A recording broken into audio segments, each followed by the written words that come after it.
اچھا ایک اور بات آپ نے دیکھا ہوگا ہمارے دیہاتوں میں دیہی علاقوں میں بہت سے درخت نظر آتے ہیں، درختوں پر کپڑے بندھے ہوئے ہوتے، دھاگے بندھے ہوئے ہوتے، یہ گاؤں گوٹھوں میں زیادہ ہے، یا ہمارے شہروں میں بھی ہے، مزاروں کے باہر کوئی مخصوص چبوترا وغیرہ بنا دیتے، وہاں پر دھاگے بندھے ہوئے ہوتے اور وہاں کپڑے بندھے ہوئے ہوتے۔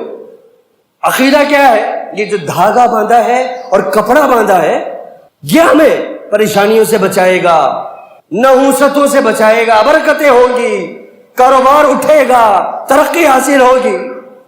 یہ کپڑے اور یہ دھاگے، یعنی انسان کس حد تک گر چکا ہے کہ اپنے ہی بنائے ہوئے کپڑوں اور دھاگوں کو مشکل کشا سمجھتا ہے، مشکلیں ٹالنے والا رب العالمین۔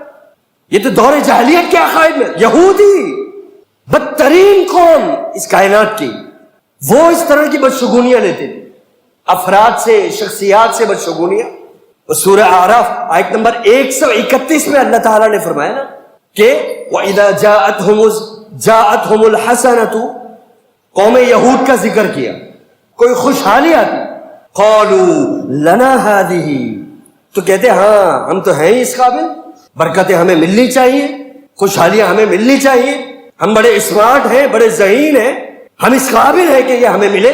اور آگے فرمایا وَإِن تُصِبْهُمْ سَيِّئَةٌ، اور جب کوئی برائی پہنچ جاتی، جب کوئی پریشانی آ جاتی تو پھر کیا کہتے؟ اچانک یطیروا بموسیٰ، کہتے کہ یہ موسیٰ علیہ السلام کی وجہ سے، یہ ہمارے اندر موجود ہے، اس کی نحوست کی وجہ سے نعوذ باللہ یہ سب ہو رہا ہے، یہ ہم پر پریشانی آئی بھی۔ موسیٰ علیہ السلام کی بدشگونی ظاہر کرنے لگ جاتے، یطیروا بموسیٰ۔ اللہ نے فرمایا الا انما طائرهم عند اللہ، ارے نحوست تمہارے اپنے اعمال کی وجہ سے ہے، شخصیات کی وجہ سے نہیں۔ اپنے عمل تو دیکھو، اللہ کے ساتھ شرک کرتے ہو، اللہ کے علاوہ دوسروں کو پکارتے ہو، کئی طرح کے معبود بنائے ہوئے ہیں، دھاگوں پر اور کپڑوں پر اور جوتوں پر بھروسہ کرتے ہو اور کہتے ہو کہ فلاں کی وجہ سے نحوست ہے، فلاں کی وجہ سے کاروبار نہیں چل رہا ہے۔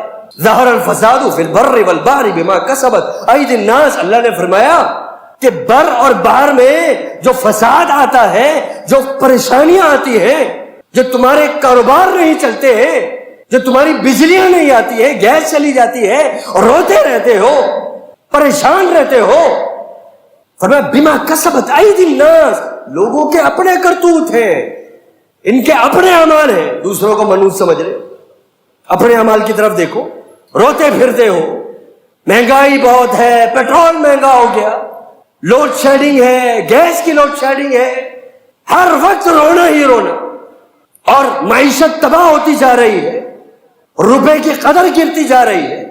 2 سال پہلے جو آپ نے 2 لاکھ جمع کیے ہوئے تھے، آج اس کی حیثیت 50,000 کے برابر بھی نہیں ہے، پستی میں جاتے جا رہے ہیں۔ کیوں؟ کسی کی نحوست نہیں ہے، تمہاری اپنی نحوست ہے، تمہارے اپنے بد اعمال کی نحوست، اپنی برائیوں کی نحوست، پھر روتے ہو۔ ابھی دیکھو نا ایک نحوست، یہ ٹرانسجینڈر بل کے حوالے سے جو ہوا بنا ہوا ہے سوشل میڈیا پر، اللہ رب العالمین نے قوانین بنا کر آپ کو دیے، قرآن نازل فرما دیا، اللہ قرآن کو سمجھانے کے لیے عظیم رسول مبعوث فرمایا۔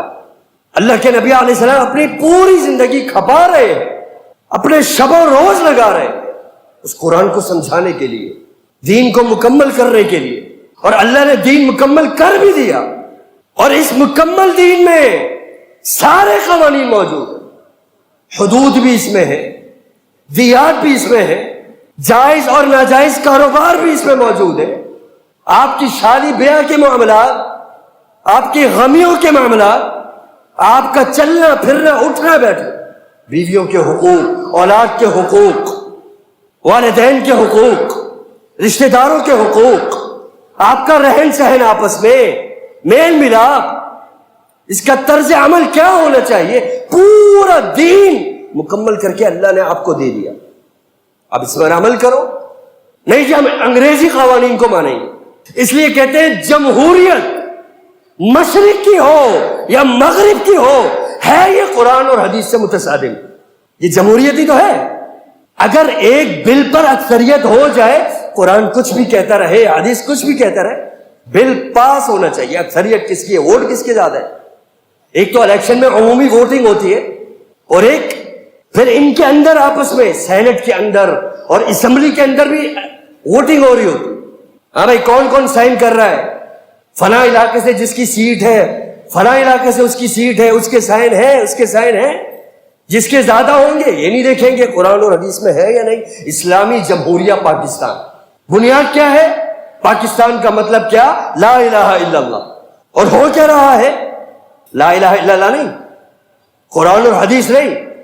جس بل پر جس کی اکثریت، جس کے سائن زیادہ ہیں، بس وہ بل پاس ہے۔ نہ آؤ دیکھنا ہے اور نہ تاؤ دیکھنا۔ یہ ٹرانسجینڈر بل، یہ بھی نحوست ہے۔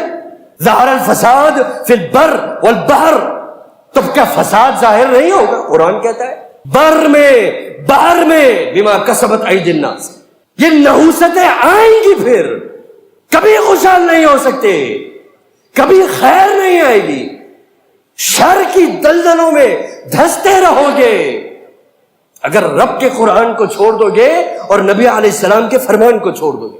انما طائرکم معکم، کوئی منحوس چیز نہیں ہوتی، یہ نحوست تمہاری اپنی ہے۔ قرآن کہتا ہے طائرکم معکم ان ذکرتم، ارے نصیحت پھر بھی حاصل نہیں کرتے ہو، غلطی اپنی ہے، دوسرے پر ڈالتے ہو۔ کالی بلی کاٹ گئی راستہ، فقیر کی شکل دیکھ لی، کسی کنگرے سے ناتا پڑ گیا راستے میں، اس سے ٹکراؤ ہو گیا، بس اب ہماری خیر نہیں ہے۔ قرآن اور حدیث کے مخالف بل پاس کر رہے ہو اور کہتے ہو جناب انقریب ڈالر گھٹے گا، روپیہ بڑھے گا، لوڈ شیڈنگ ختم ہوگی، گیس شیڈنگ ختم ہوگی، ترقی آئے گی، عروج آئے گا۔ اب تک آیا؟ تقریباً 70 سے زیادہ سال ہو گئے۔ مقصد کیا تھا؟ لا الہ الا اللہ۔ اس مقصد کو پورا نہیں کیا، ترقی بھی نہیں آئی۔ کون سی ترقی ہے؟ 1947 سے لے کر اب تک کون سی ترقی ہے؟ کون سا نیا پاکستان آیا؟ کیا مدینہ کی ریاست قائم ہو گئی؟ بتائیے مجھے، نہیں ہو سکتی۔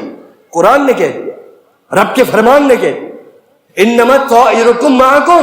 اپنی نحوستوں کو تو پہلے صحیح کرو، اپنے آپ کو بابرکت بناؤ۔